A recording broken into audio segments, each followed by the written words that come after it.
James, good to see you, Youth Alive Trust. Kia ora people, thanks for having me. My name is James. Have you seen the picture? I've been manager of Youth Alive Trust for 15 years. We love working on Saturdays. So you do. There aren't many Saturdays we don't work. And that's kind of why I want to start as well. This is the first time I've actually sat in this seat and kind of sat before the councillors. I've been working in not-for-profits for 20 years. I realise it's a thankless job, and what you're going to do today and have been doing over the long-term plan, it's very thankless. People are going to hate you for the decisions you make. Thank you. Thanks for sharing. Yeah. But I understand that, and it is a thankless job. But on a genuine note, without sounding too slimy, I just want to honour you for the work that you are doing as leadership over the city. And yeah, we do recognise that it's a hard, tough job, and I recognise you could probably all get in higher paid jobs elsewhere. So thank you. I've just got a few wee things just to talk about this morning. From a local perspective, Thompson Park is one of our most used parks in our area, in the east of Christchurch, where Youth Alive Trust is based. It's got a large skate park and large play area and a band rotunda as well. However, there's a part of the park which has become known as the Dust Bowl, or where the Freedom Parkers, the campers park.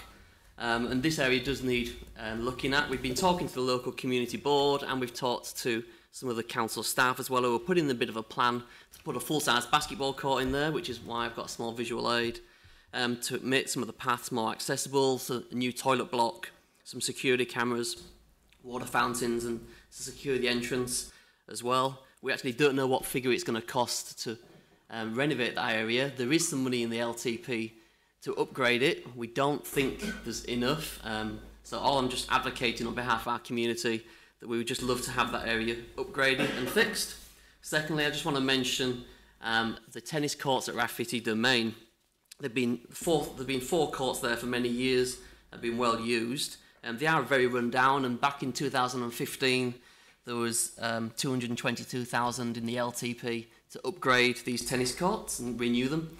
That's been taken out in this upgrade of the LTP, and I'll be encouraging you guys to put that back into the LTP to upgrade the tennis courts. There is a local sports group who wants to take them over, and they want to build multi-sports courts over the top of the tennis courts. However, our concern, and some of my friends and colleagues' concern, is that they will be then using them every night and on weekends, and that we will not be able to play tennis on them as well.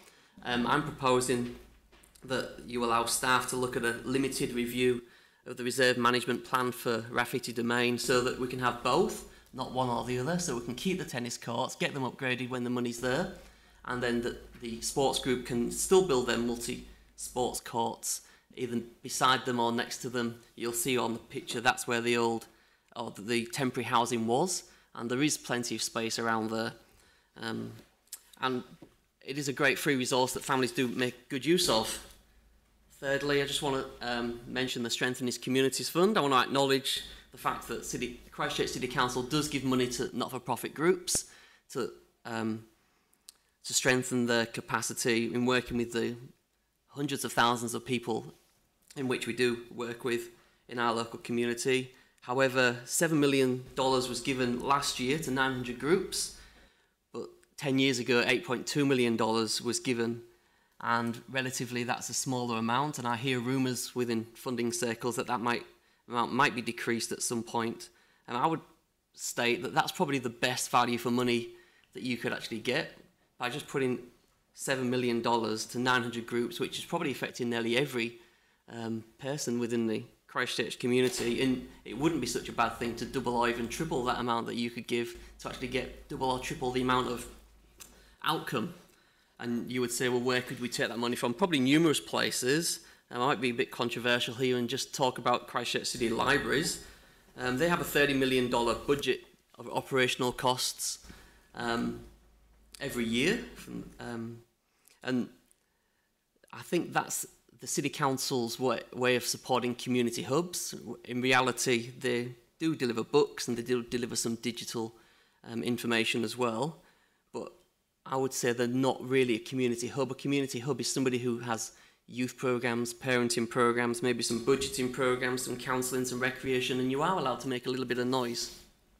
For example, Youth Alive Trust that I manage has been, there's a wide variety of programs in our community hub. We ran 216 youth club nights last year for 3,668 young people. We ran basketball clubs, kitchen club, craft clubs, intermediates and teens clubs. 464 people attended our 11 holiday programs or camps. We ran and partnered with agencies to run 6 parenting programs for over 500 parents every week. 5 music tutors have taught musical instruments to 135 young people every week.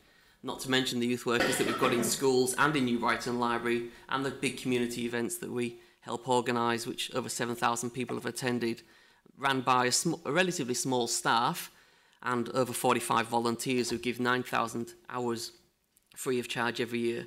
Youth Alive Trust is grateful for the money that we get from Strengthening Communities Fund. We get $25,000 a year, and we've got 3 years worth of funding for that. However, that is in reality half the cost of one librarian. And could we be so bold to say that we might just give a little bit more value for money than half a librarian? The community hub we are based at in New Brighton has 13 other regular users of the building, including Budget Advisors, Plunkett, Sport Canterbury, The Parenting Place, Eastern Sports, 2 large churches, blood donor events, weekly breastfeeding, and schools using the event as well.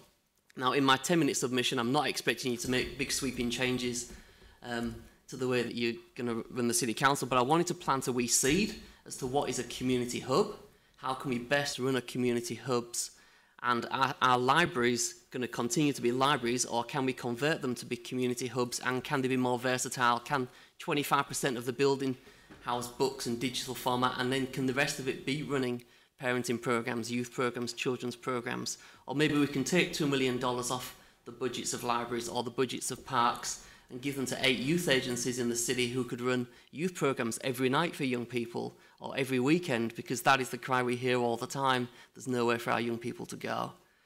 I'm just throwing lots of things out there, and I'm not expecting you to come up with all the answers, but I did want to just plant a few seeds, introduce myself, and just put a few views forward. Thanks for your time. Any questions? Thank you. Do you have any other funding sources? Does central government provide any funding for these support services?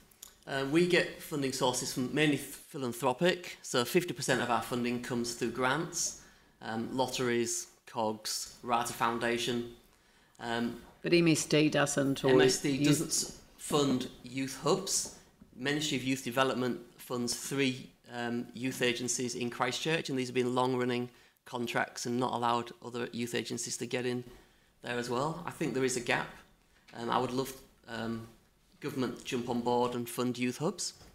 Yes. Or community hubs as well, or maybe that could be a joint thing with City Council too. Okay, David. Thank you. Look, firstly, James, just like to acknowledge the huge amount of work that you and Youth Alive Trust does in New Brighton, and particularly in the area of programs for young kids. Have you noticed, or do you have the ability to measure the change in youth engagement, or the lack of decrease of youth offending in the area through your programs, or a good measure of how effective your programs are now? We measure mainly through stories of young people. Like I mentioned, 45 volunteers. Half of those are teenagers themselves, and they're the ones who are helping give back to the young people, run the children's programs and the holiday programs, so they're developing leadership skills and being funneled into developing community spirit within themselves. Unfortunately, we can't properly measure the effectiveness of our youth work, because then we'd have 2 parallel worlds of what would have happened if we were there and what would have happened if we weren't there. But we just get heaps of positive feedback through schools, through the police, and through doing surveys with parents as well. Thank you. I believe you are making a huge impact in the community in the east. Thank you. Phil? Thanks, James. Often we would hear that young people like their own space. They do. So are you suggesting that if there was a bigger community space for everyone and a special part for them, that would work?